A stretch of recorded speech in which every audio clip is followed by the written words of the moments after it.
Rated T for Teen.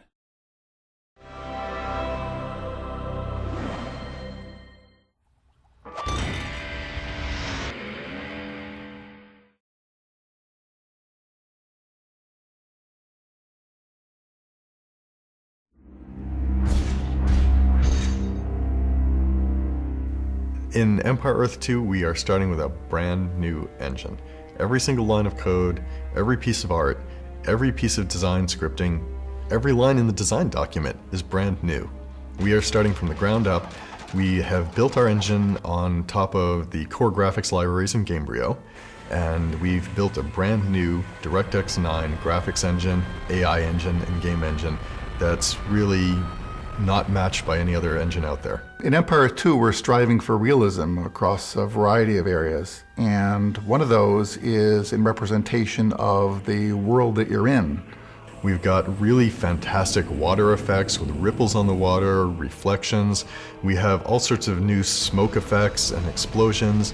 We've got tracks for the vehicles, for the infantry, for the giant Hercs. We've got just stunning nuclear explosions.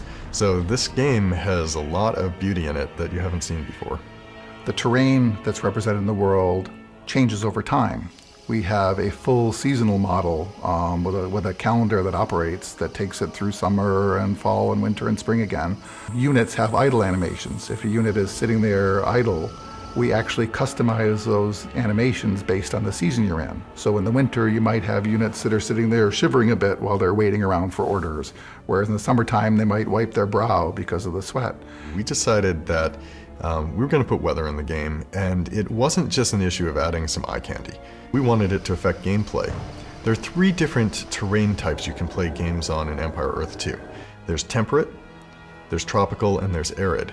And each one of these terrain types has a corresponding type of weather and severe weather.